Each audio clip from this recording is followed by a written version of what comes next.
Happy Thursday, brother. Welcome, Hey, welcome to hey, hey. the Happy road. Thursday, sister. And guess what? Today is Juneteenth, so I should be saying Happy Juneteenth to you. Yo, happy Juneteenth. I can't believe it's a holiday. It's a holiday for some. I don't know about you. Did you work today? Nah, I ain't work today. Well, You- actually, I am working today. Let me be more real about it. Yeah, I'm working today. What about you? Yeah, I did a little bit of something, but I'm off after whenever I tape the shows, it's my time for you. And then today I don't have anything behind it because I think it's at least important to acknowledge the significance of this holiday. And there's a lot going on in my community. I don't know about yours. Oh, tell me about it. What's happening? Oh man, Baltimore is showing up and showing out. They have a lot of Juneteenth events going on in and around Baltimore. That Oh, I think wow. there's some informational sessions, some musicians, some Mm-hmm. directed kind of activism kind of stuff going on. So I'm going to be involved in that later on this evening. So and then over the weekend we have a huge celebration in Harford County that I'm going to attend. So this will be my first real celebration of Juneteenth. I don't think I've ever celebrated it before, but I'm enjoying what I'm seeing. Okay, okay. That's good to hear. And then for those who don't know us and are joining us for the very, very first time, I am hanging out with my brother Xadian and I'm Sarita. And we're um, siblings who come together in the Rose Garden each week to help support each other through this crazy, crazy thing called life and provide an opportunity for us to hear from and learn from each other and from other people. Because today we have a very, very special guest. We are going to be learning from somebody who I know you all would like to hear, and that we are both excited to hear from. So that's what we do here in the Rose Garden.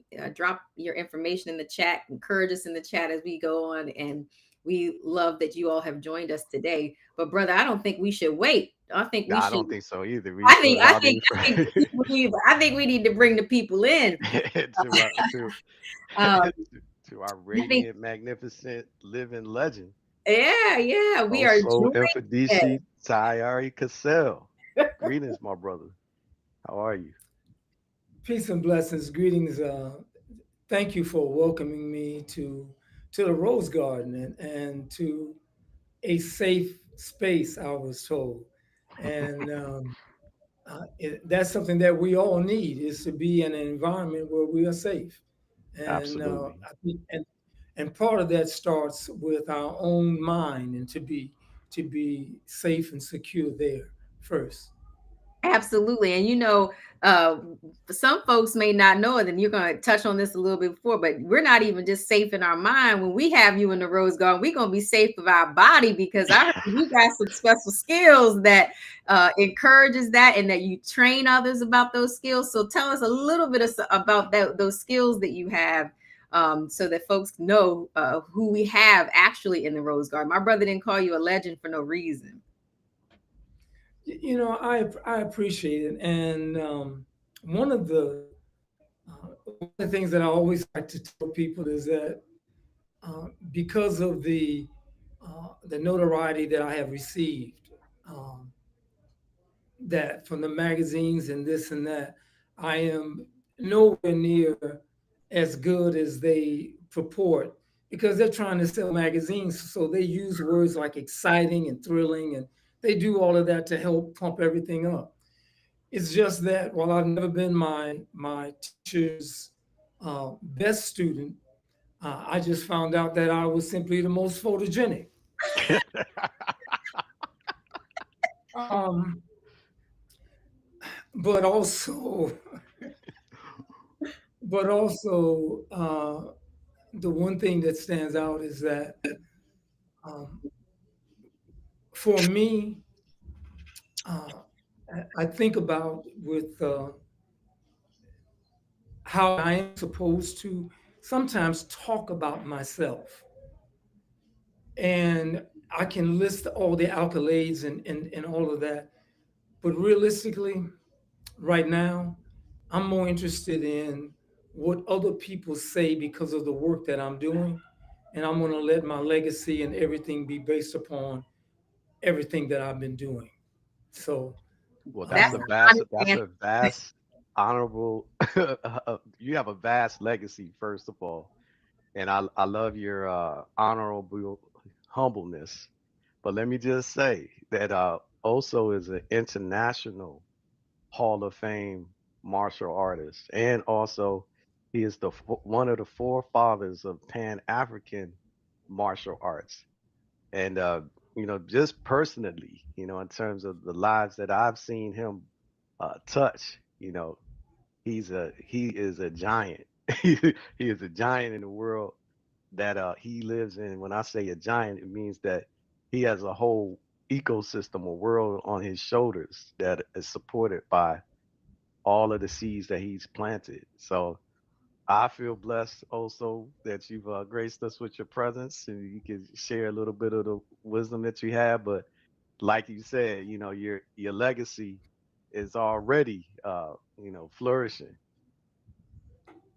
you know, uh, if I can flow with something right now, please let me tell you that one of the most important parts of my development in making and becoming also um, is through my parents.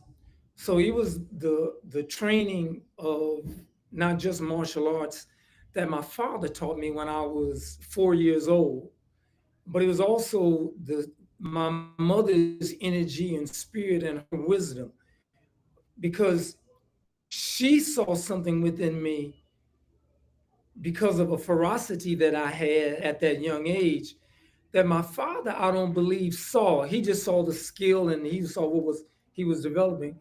My mother saw that, like, no, he's real serious about this. He needs another kind of training. So we backed off until I got much older. And so then moving into martial arts training, traditional, embracing the art and the culture so much, I had magnificent men who were my heroes. All of my superheroes are black folks, the Now real you had. ones.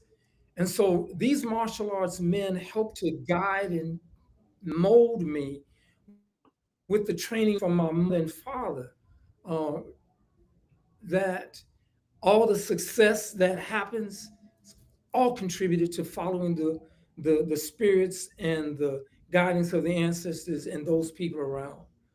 So everything that's been based upon me, I've been blessed with, all comes from them. It's all from that. So I hear so Did I? okay, Okay, is that okay? and that was beautiful. Did I hear that your I'm sorry. father Yes, was also trained in martial arts? yes. However, I need to be very distinctive. Okay. My father's martial training um, was his own and his life. Uh, Growing up in America during the 20s and 30s, and being able to survive. And he was in Texas, so he came. So Mm. Juneteenth is another significance to me, and that too because of that as a birthplace in once for him. Uh, and so his lifestyle and his upbringing uh, caused him, forged within him a means of self-defense where he learned how to survive in America and in the community that he was living in.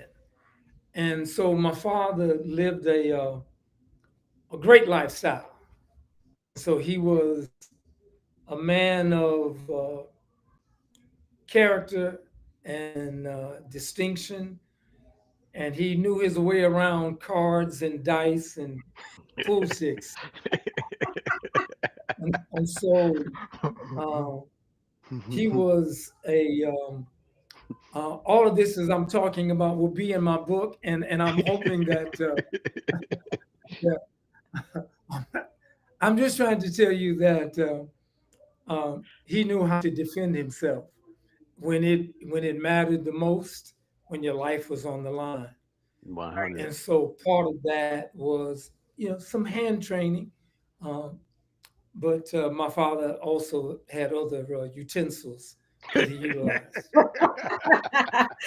It sounds very much like what our communities are experiencing now, because it sounds like what you're saying is folks had to learn to survive and they had to get a self-defense mechanism in place. And I think that that's what my brother was sharing, that, you know, you've carried that self-defense kind of mindset to the teaching that you do. So tell us a little bit about the teaching that you do in the communities that you serve.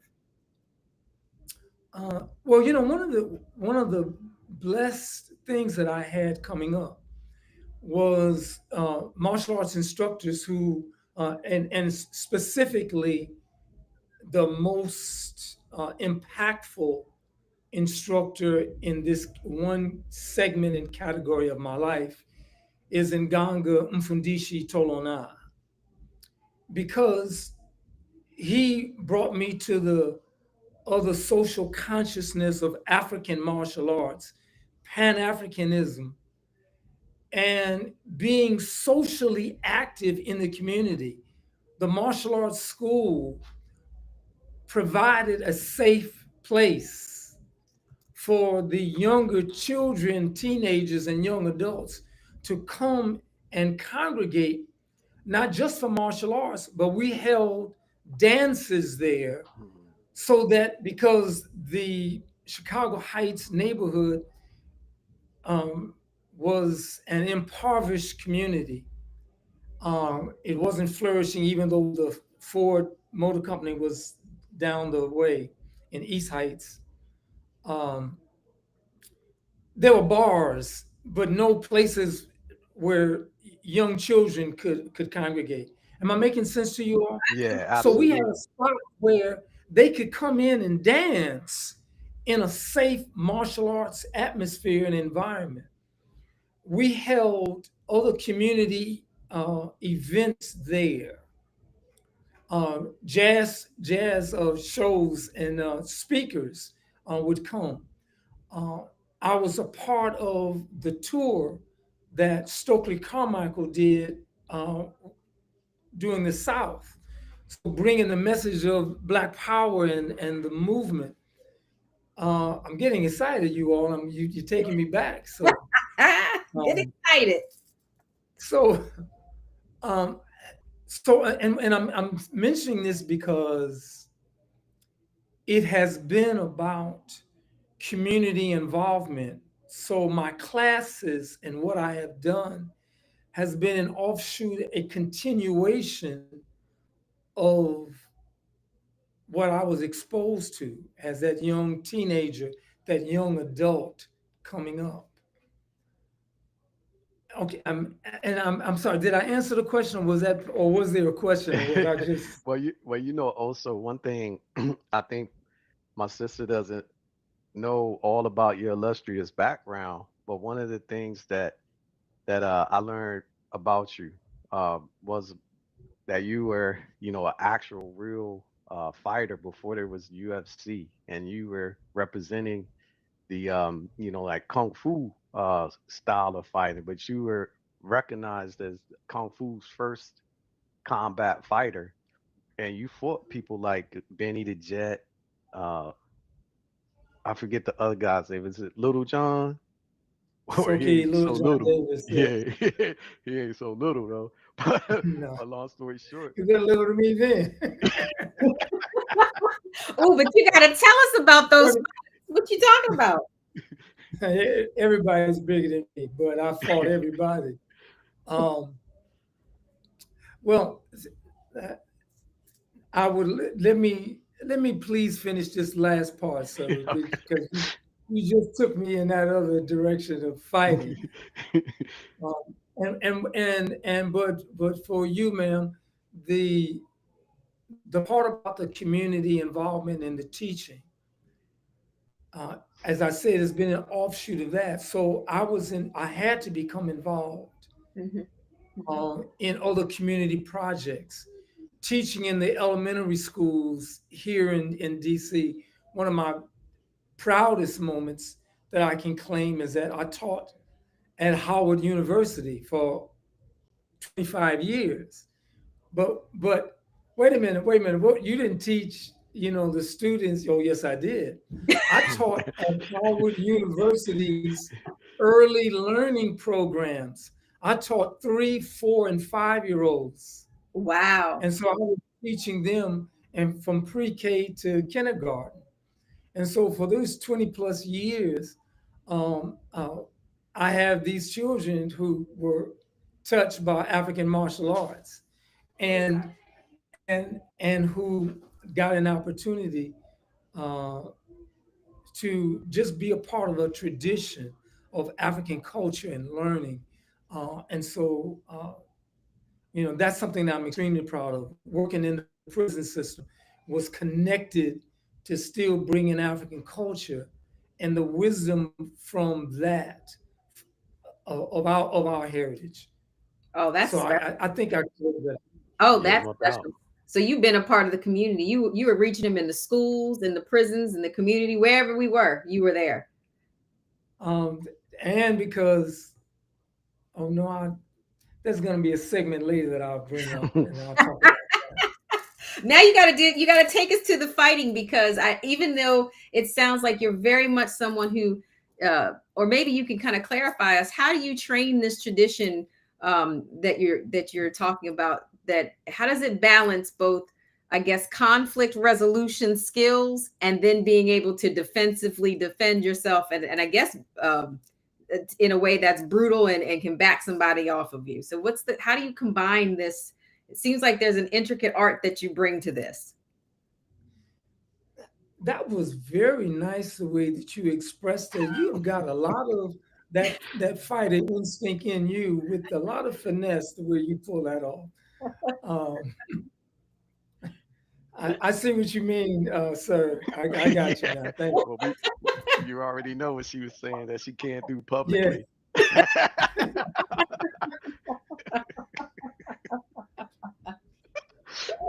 Oh, Lord have mercy.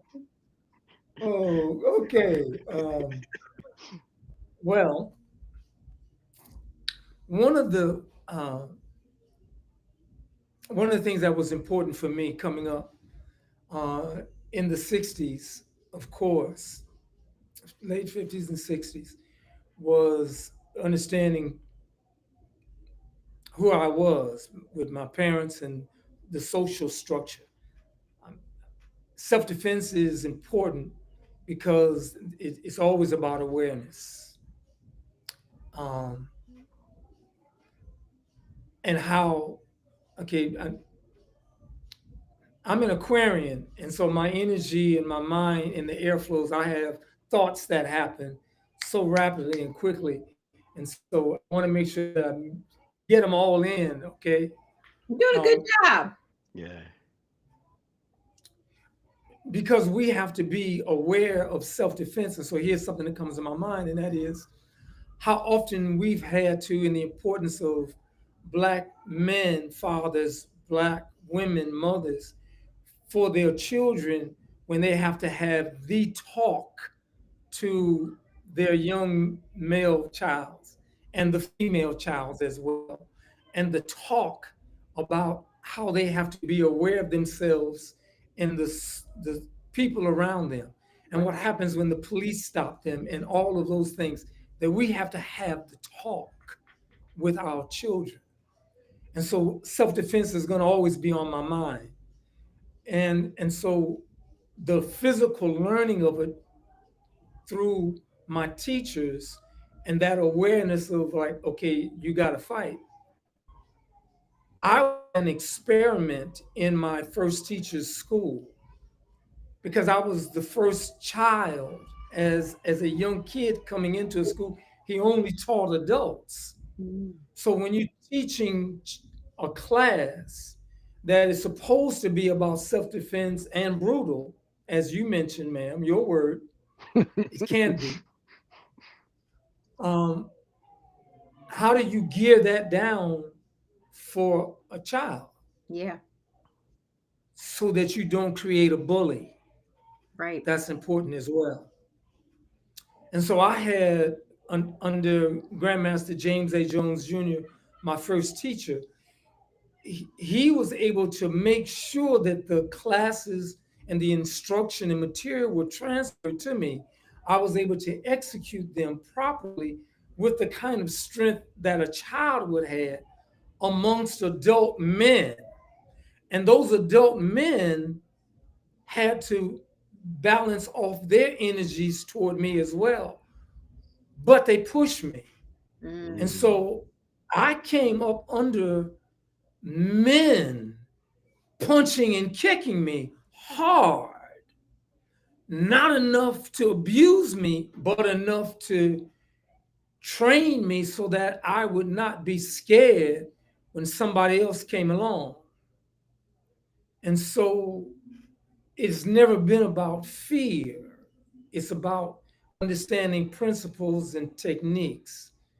So when I have found myself being forced into a fighting situation or a choice of stepping into the ring, it has been about utilizing the knowledge of the skill, but harnessing the ability to do damage.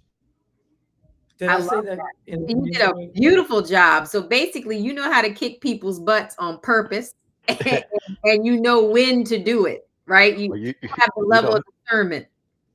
also a lot of people who are practitioners of the martial arts and science, they talk about self-defense, but I feel like also teaches like real life survival. And just his life itself is a model of how martial arts at multiple levels is an actual lifestyle for him. It's a walk of life.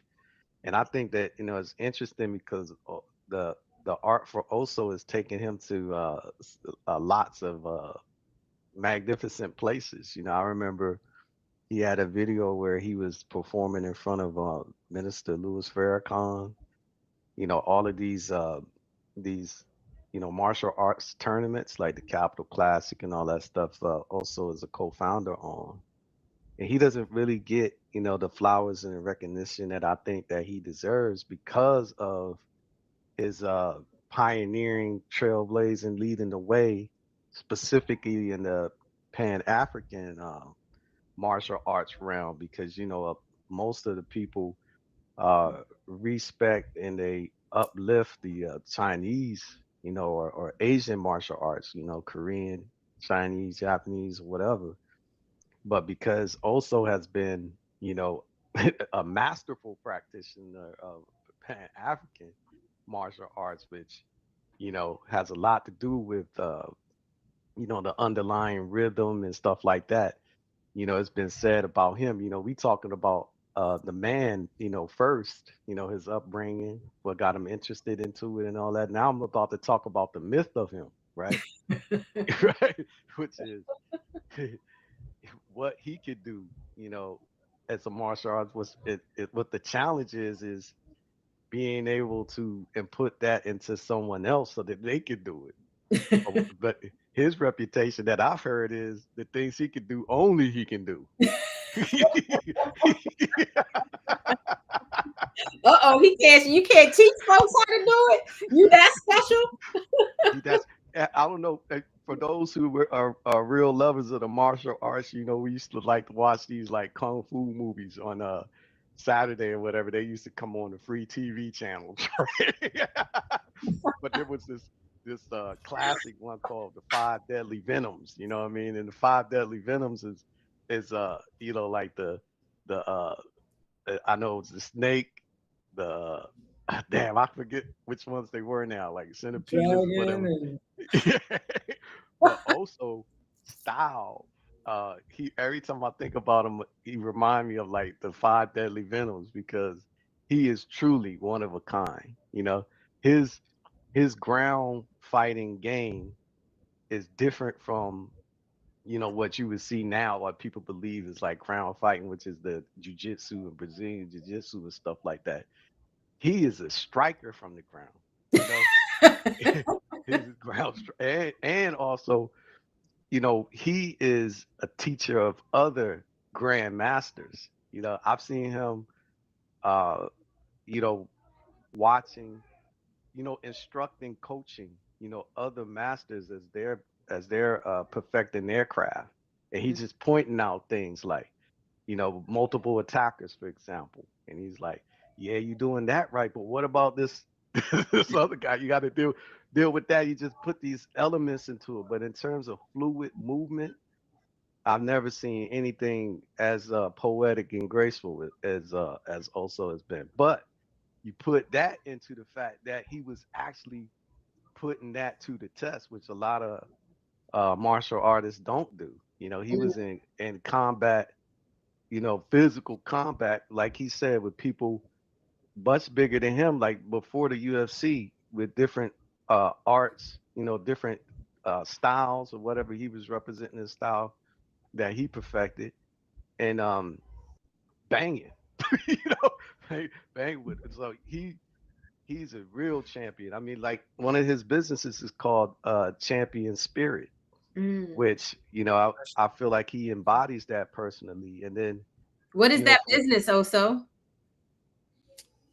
You know, was really interesting. Thank you, sir. I appreciate you mentioning it, and salute. it is something special for me to tie into, and that is when he mentioned the champion spirit. Um, I talk about my father uh, a lot. Uh, I can tell you this, however, that I can't go into anything specific about my father. No, wait. Oh, uh-oh. Let me explain that right now. There's a reason for that. Because if I tell you a story about my father, I have to tell three. I never tell one story about my father. Uh, so that's why when I was talking, I was trying to make sure don't say anything because I'm gonna have to go into detail. Um, but um, and I'm mentioning that because it was understanding that spirit that my father was able to expose me to, and in doing so, I was able to recognize it in my first teacher's class. And then I was able to recognize it when I went on elsewhere to my other studies. And that being able to recognize that spirit is important because that champion spirit is different than anyone else. Entirely different.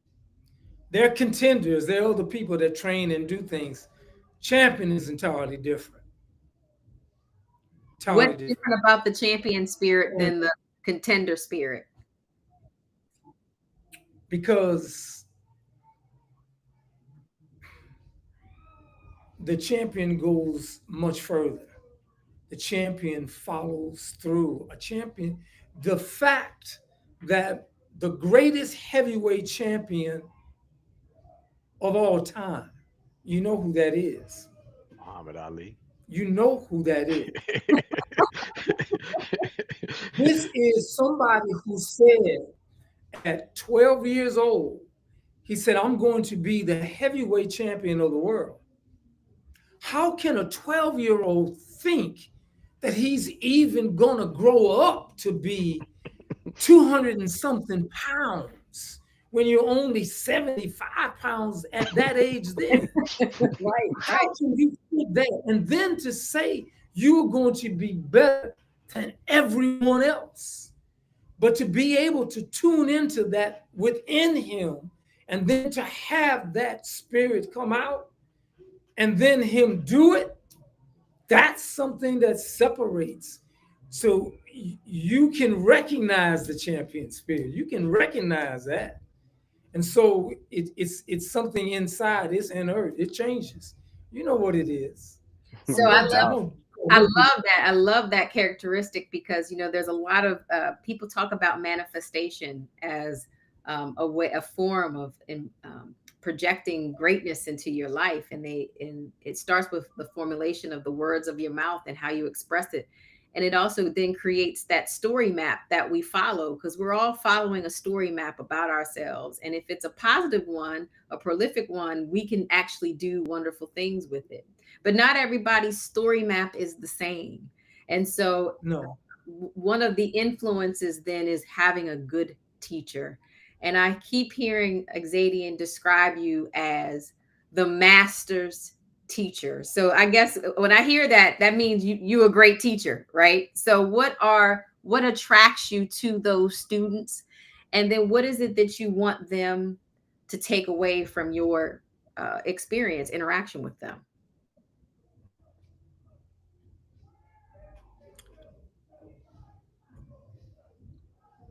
I I'm doing my best to live the words that have been passed down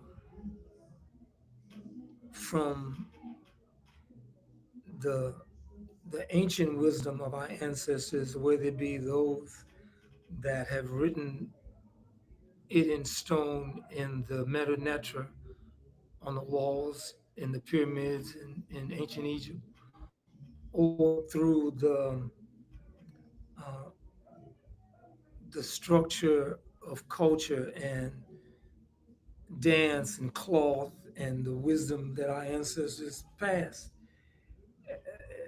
no matter where they are. And all of those words and all the stuff that I've been listening and reading since I was a young boy coming up, you know,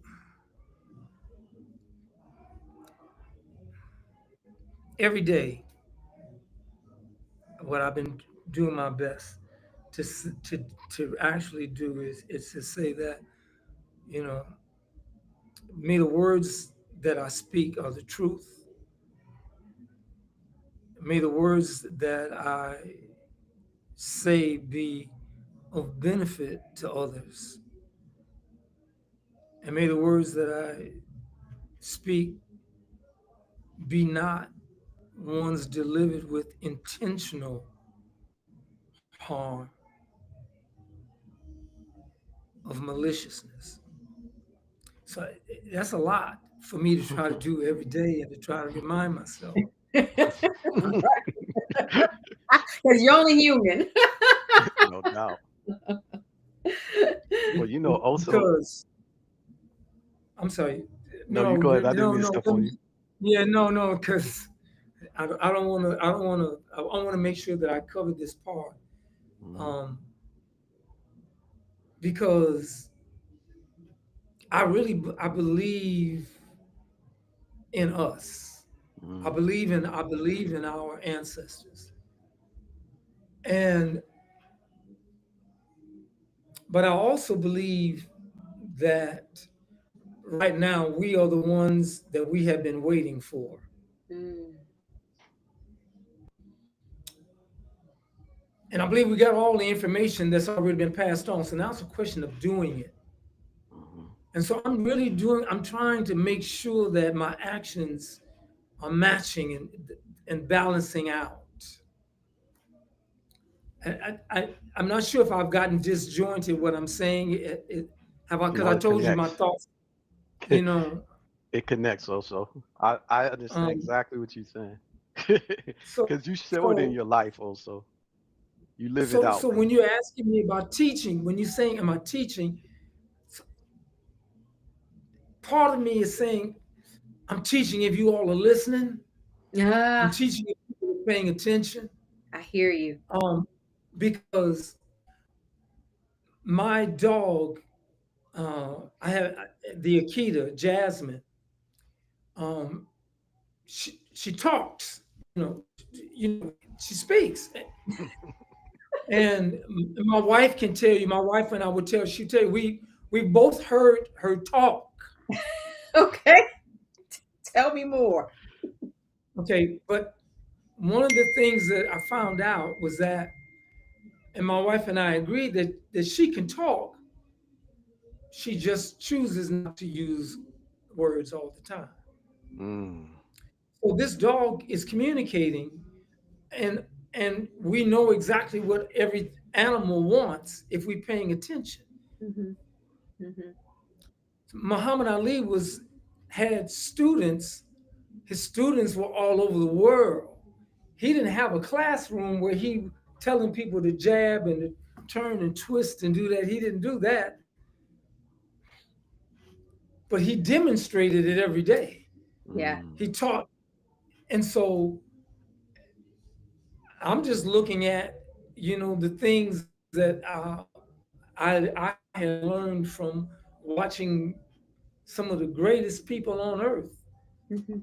and from my mother and father to, as we even mentioned earlier, I think I mentioned my wife was a great teacher. Mm. Um,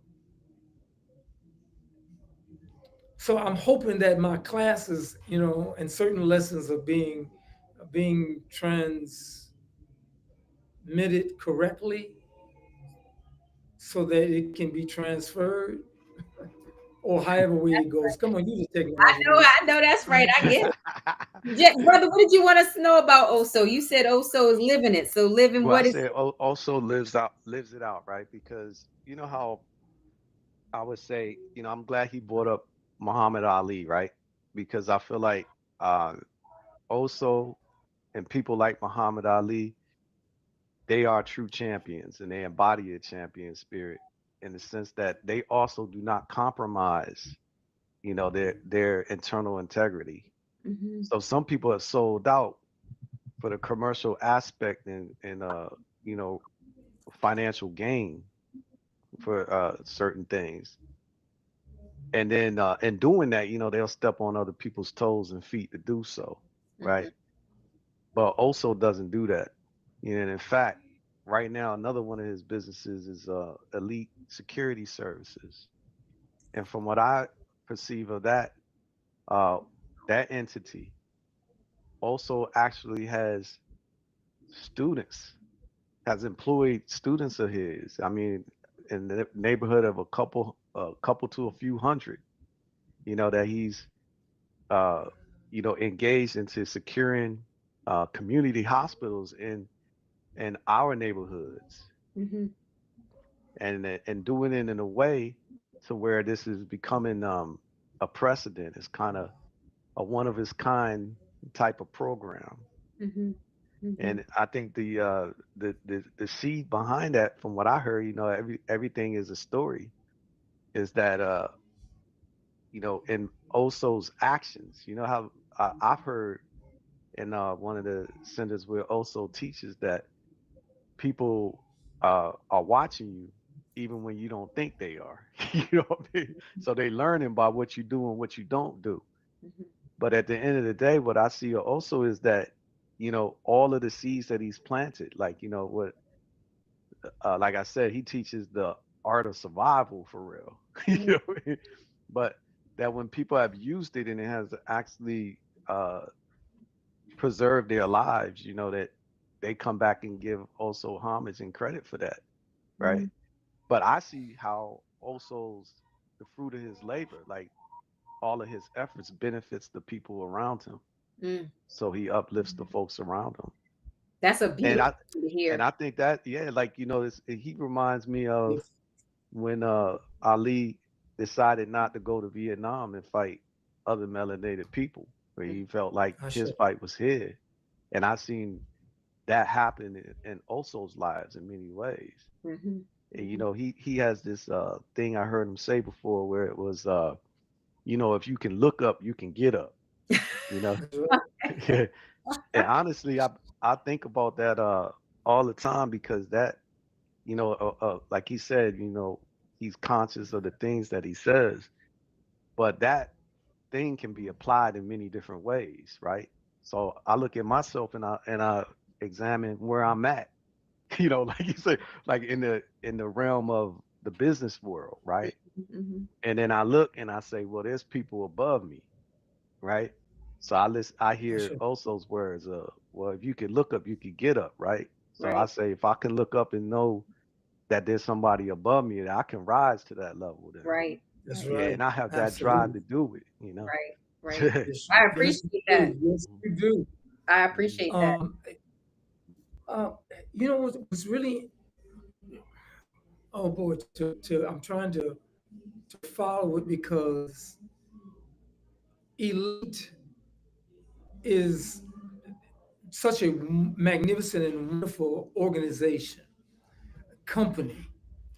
But it came about, the story of Elite, ma'am, came about because of my student who I taught in 1985. And so, and so here he is now in 2015, when, I mean, there's so much that goes to this, but in 2015 he said, like, listen, can you do this? Can you teach a class and teach this one class? And so at that point, he was like, absolutely. But I needed to teach a class. I needed another student. And my other student was Malenga Youssef. And so we're talking about, I mean, there are things I can do by myself, but everything tastes better and works better when you got somebody with you, Right. that you Right. can pull together, because we're stronger together, Right. you 100%. know. That that's our And community. and and so Malanga comes and we do this class together that just blew the entire hospital away. That just at this particular point, the nursing staff, the doctors, the other security administrative people are going like, what is this? And it was this coming together of what we understood of how to serve our people without hurting our people. Very good. So that's important to you that they're And armed. so because of that, we came back and he came back and said, can you put together something else that can expand on this? And so we went from 18 people to 250 people, That's and to cover not just one hospital, but 10 hospitals. that's And so exciting. it's because of the dedication, the understanding of the core principles of the company, which are discipline, courtesy, respect, and care. And Mhm. because of that, Malenga Youssef and Shifu Matthew Standback were building the foundation of everything that our mission and values are for. And all of That's it is based upon the martial arts principles, and all of it is based upon serving the community. that's wonderful. So I love hearing your stories, and today you've nourished us for so many. But one of the more deeper, more maybe personal stories I'd like to hear about is this wonderful woman of yours. Now, is she in the martial arts tradition as well? And is she a part of some of these lessons? What lessons has she taught you? Um, I'm going to I'm going to quote her. Okay. Okay. She said, "I'm your best student." Mm. And I said, why are you saying that after you are talking about how much you like this John Wick movie and the Equalizer with Robert McCall, and the way he was just, when before she didn't look at movies like that. And uh, so um, her lessons have been in patience as well. her lessons have been in supreme positivity. She looks for and will find something good, and and uh, and keeping hope alive. It resides within her. She manifests hope. Uh, and so, I like to see that part, and you know, and so that's one thing I enjoy. But the patience is something that's great, and so I will sit perched right beside her and looking down, but I am the one that will say to her, "Patience, my behind. I'm killing something."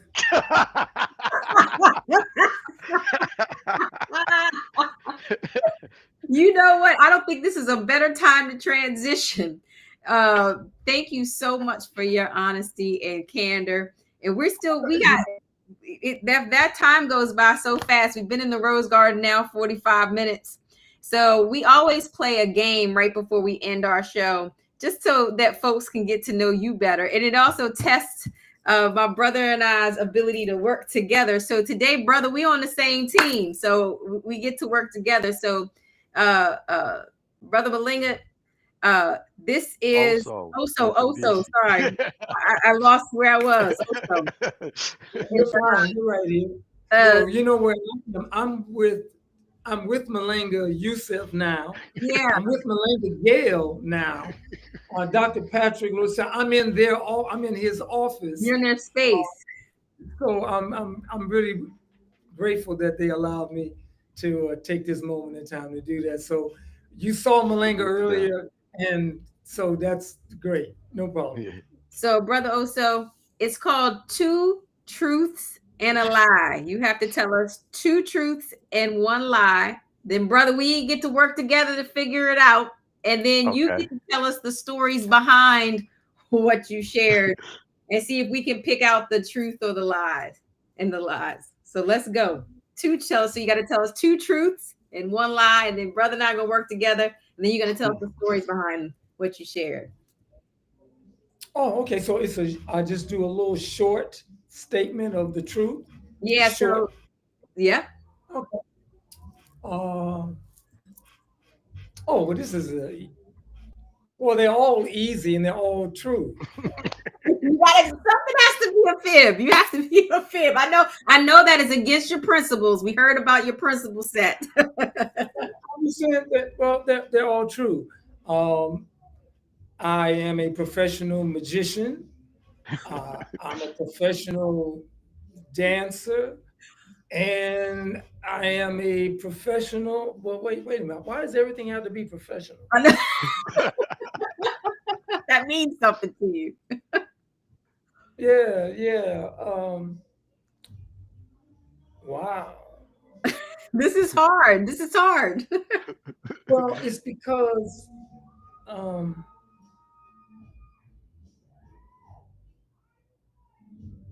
I'm a professional liar. Well, this is easy. The last one is the lie. Brother, we got to work together. We need you. I feel like I got the cheat cards on it. So I'll make life easy on you. Thank you so much. Thank you. Yeah, maybe I can extrapolate on that last one. Okay, go ahead.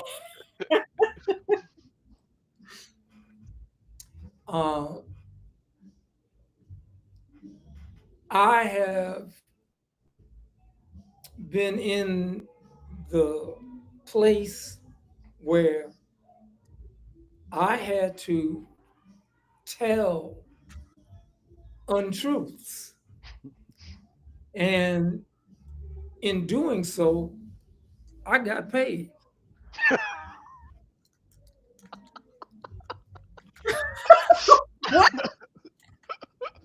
What? So So since you invited me in, and I decided that I was going to come like this today, uh, only because I couldn't come another way at the other space I wanted to be.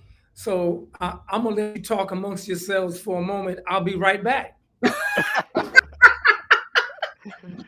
Well, I Yeah, told yeah, you keep talking. Go I ahead. told you the last one is a lie The last, because the you last, said he was Black Jesus, right?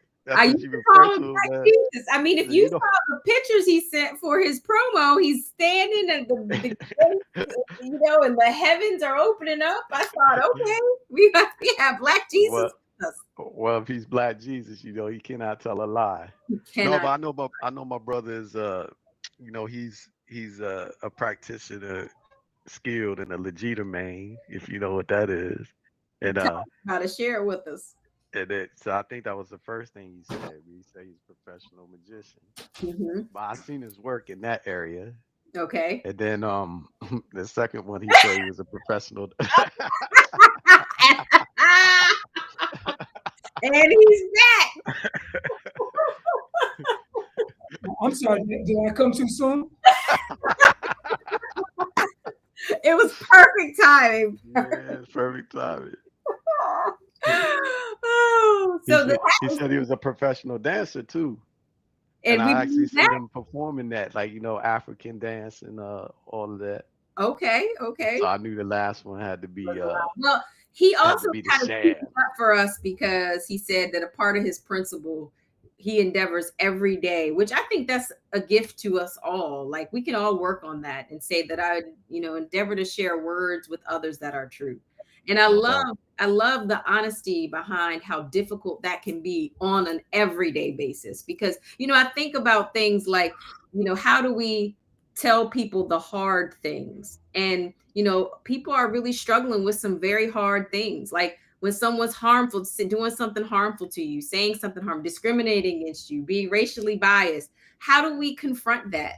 And I think too few of us have the skills, and I'm not even going to say all of us have, even the ones who are trained in conflict resolution, we don't always have the skill because things can be personally inciting to us. But making sure that you wake up every day with a principle set that guides your actions is just so much more meaningful. And I don't think that that's taught. I don't think people understand that that's one way to make sure that you are acting in a way that you can control. You can always control how you're going to be by setting the intention every day. So I'm so appreciative that he shared that with us, that, as an intention, that doesn't mean he gets it right 100% of the time because he's human, but as an intention, I'm going to set I'm going to communicate truthfully with others and let that be the experience they have with me. So I appreciate that. I also appreciate you coming into the Rose Garden. You got to tell us about the significance of the hat before you go.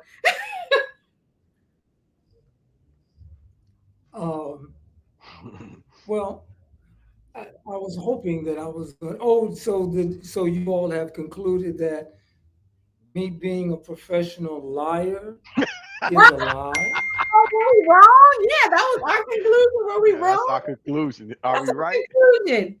Are we accurate? So you believe that I was a professional magician? That's what I'm saying. You believe that, and you don't want me to talk about that. No, you can talk about that. Yeah, you can talk We about it. believe you were a Are dancer, you? and we believe you were a magician. Yeah. Wow. Hmm. Oh, that's because I'm. This is a different character that I am being for you all. Is that okay?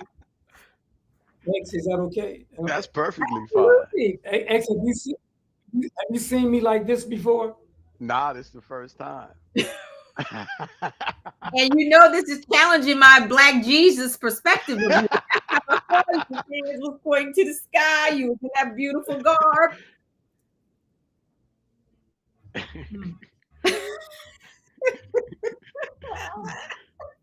Well, you know what? Let me, and I'm glad you brought that up because it reminds me of when I'm traveling. Mhm. And in my travels, oftentimes there are people who have approached me and to ask me about my attire. And usually, from how I'm dressed, from the pictures that you have seen, Mhm. that's how I drive most of the time, everywhere, every day. Okay. And so when I was asked, and I know you're looking on time, so let me speed this up. Um, I was asked about my clothes and whether or not there was something religious, spiritual, or was involved in it.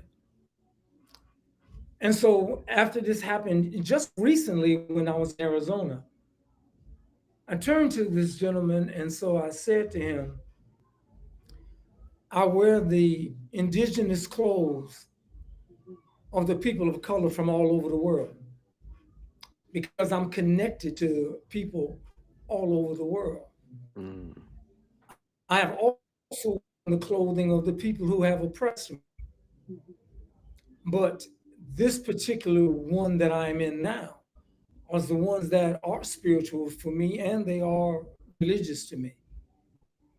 But all of them are because no matter what I wear or not wear, that is who I am. No doubt. And my clothing, because of them, sometimes it will repel people, it will keep them away from me. Oh, And Yeah, for that. others, it will bring those people to me. yes. Yes. And I am comfortable with either one because the people who stay away from me are the people that I need to not be near me. And 100. for the people who do come toward me are coming with an energy, even if it is of inquisitiveness, there's still nothing harmful involved. Mm-hmm. So I welcome that because this is who I am. And my father told me that I should make a friend everywhere I go. I didn't know why. And when I asked him why, he said, because you will have a friend everywhere that you go. And you always need a friend. And so peace and harmony and the what I love and what I want is something that I have amongst the people who are so very close to me. And I'm in a rose garden where it's a place that's safe, so I feel that here. Mm. But if I can't take you with me, what must I do? And what I must do is that means that everywhere I go, I have to bring the spirit and energy of peace and harmony that I have with you all everywhere with me so that the people around me, I will always have that. That's what I'm looking for. That's what I'm trying to create. And it was told to me by someone much greater and better, watch your thoughts because thoughts become words. Mm. Watch your words because words become actions. Watch your actions because actions become habits. Watch your habits because habits can dictate your character, Mm, and your character will just continue to be how you live out your life and your destiny. absolutely. Mm-hmm. What a beautiful, beautiful gift to leave with Yeah. people. I appreciate that. Brother, anything that you'd like to say before we break? Yeah, I would love for Oso to I think I heard him say that he has a book that either is coming or has been released. I like to have him speak on that, and then also the where he can be found, where people can see him, and how they can get some of his wisdom and skill passed on. So Oso, can you Thank you. close us out? Thank you. I really appreciate it. Well, one of the things that I would like to uh, tell folks that if they enjoyed anything and was able to pick up something that I've shared with you all, uh, to please make sure that they share it with you and contact me through you. Also want us to be his armor too. And we accept tips. Tips in There the we form go. of cents, ACH. Cash App. Indeed. Absolutely. Um, Facebook, Instagram, also Tayari Cassell is easy. Um, and the best, I put it like this, and I mean it sincerely. If you really, really want to get in touch with me, you'll find a way. And if I'm supposed to hook up with you, it will happen. No doubt. No doubt. Well, we thank you. You were supposed to be in the Rose Garden on this day at this time. We appreciate all the gifts that you give us all the time when we come together. It's been many, many years since I've actually seen you, even though we're in boxes, live and in person. But it's always my gift and my pleasure. Your spirit is, for those who haven't been in the room with you, they may not know what you mean by that spirit. I jokingly call you Black Jesus, but it isn't. There's a way that you emit positivity that makes people both curious and then also wanting to be around you more. So I appreciate that, and that's what I hope everybody felt today, brother. It's always my pleasure to meet you in the Rose Garden. I don't know what I would do without you, and I can't wait to see everybody here and back next week at the same time, same place, same bat channel. Indeed. Salute to all everyone out there. Bye for now. All right, bye for now. Peace and blessings.